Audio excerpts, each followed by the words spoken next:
Hello everyone, welcome back to my channel Magic and Creations. আশা করি আপনারা ভালো আছেন। আর আজকে আমি আরেকটি নতুন ক্রিয়েটিভ আইডিয়া শেয়ার করে নেব। আমি একটি পুরনো জুট ব্যাগের ওপর পেন্টিং করব। অনেকে এই হ্যান্ডি ব্যাগগুলোকে টোট ব্যাগও বলে থাকেন। আর আমি এর ওপরে অ্যাক্রিলিক পেন্টিং করেছি। তো চলুন দেখে নেওয়া যাক কীভাবে বানাচ্ছি। এরকম রোজের ব্যবহারের জিনিসপত্রগুলোকে আর একটু ক্রিয়েটিভিটি দিয়ে সাজিয়ে নিতে আমি বেশ ভালোই বাসি।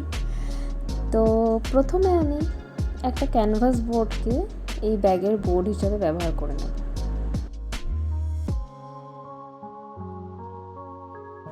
যাতে সারফেসটা শক্ত হয় আর আমার আঁকতে সুবিধা হয়। এরপর একটা টেপ ব্যবহার করব। টেপ দিয়ে আমি ব্যাগের সেই সমস্ত পোর্শনগুলো সিকিউর করে নেব যার মাঝখানে আমার পেন্টিংটা হবে। এতে আমার পেন্টিংটা আরও সমানভাবে আমি আঁকতে পারব। বেস কালার হিসাবে আমি হোয়াইট অ্যাক্রিলিক কালার ইউজ করছি। ব্যাগটার মধ্যে অনেক ব্ল্যাক স্পট দেখা যাচ্ছে, তো এগুলোকে আমি হোয়াইট কালার দিয়ে একটু কভার করে নিচ্ছি।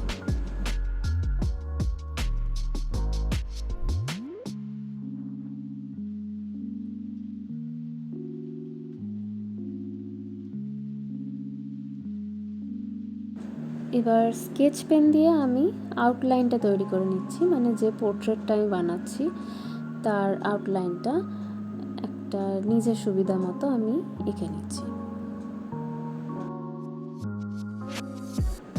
এবার তাহলে চলে আসি মেন পেন্টিংয়ে। ব্লু আর হোয়াইট অ্যাক্রিলিক কালারকে মিক্স করে আমি ফেস আর বডির কালারটা তৈরি করেছি।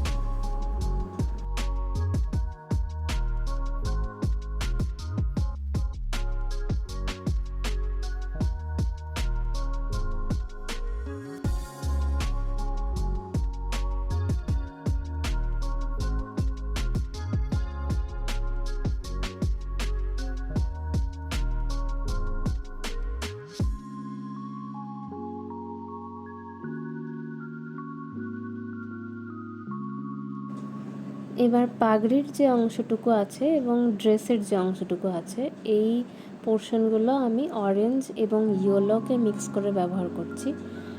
আর ফার্স্টে আমি অরেঞ্জ কালারটাকে ডিপ করে দেব, তারপরে ইয়েলো কালার দিয়ে আমি বাকি অংশটা হাইলাইট করব।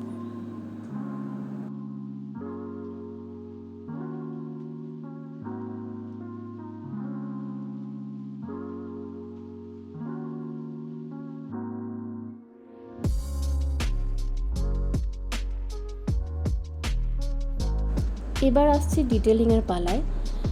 ডিটেলিং করলে তবেই ছবি সুন্দর করে ফুটে ওঠে, ছবি আরও বেশি রিয়েলিস্টিক লাগে। আমি ব্লু কালার ইউজ করছি ফেসটার ডিটেলিং করার জন্য।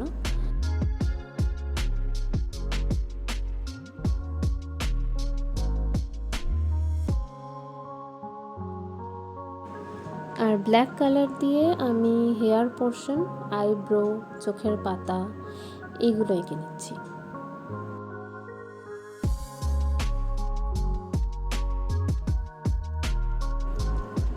এবার রেড কালারকে ব্যবহার করে আমি পাগড়ি আর ড্রেসের বর্ডার অংশগুলোকে এঁকে নিচ্ছি।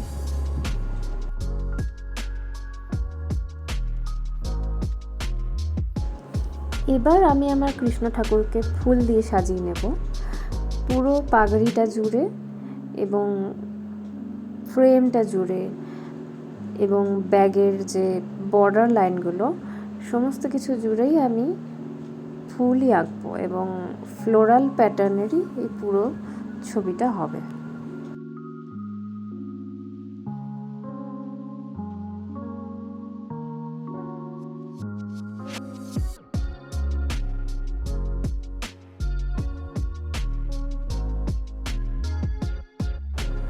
এবার আমি ময়ূরের পালকটা এঁকে নিচ্ছি। ময়ূরের পালক বানানোর জন্য সেন্টারে আমি ব্লু কালার দিয়েছি, তারপরে একটা ইয়েলো বর্ডার দিয়েছি এবং তারপরে আমি গ্রিন কালার দিয়ে পুরো পালকটাকে কমপ্লিট করেছি। ফুলের জন্য ব্যবহার করছি রেড এবং পিঙ্ক কালার। পরে রেড কালারের ফুলগুলোকে গোল্ডেন কালার দিয়ে হাইলাইট করেছি আর পিঙ্ক কালারের ফুলগুলোকে ব্লু কালার দিয়ে হাইলাইট করেছি।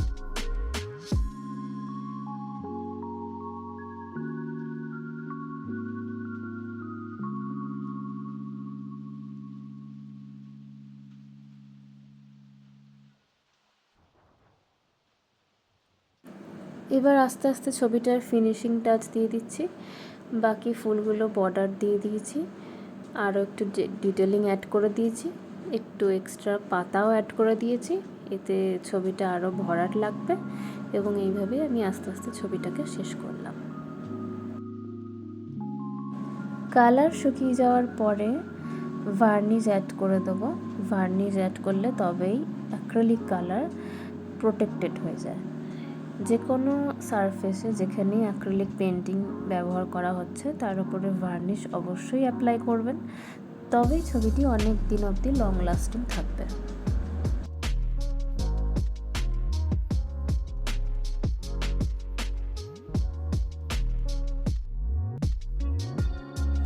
আর ফাইনালি আমার ছবিটা কমপ্লিট হয়ে গেল।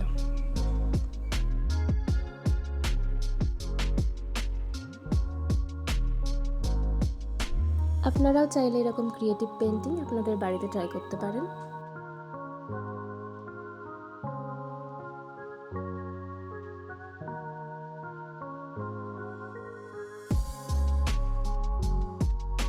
তো আজকের ভিডিও এখানেই শেষ করছি।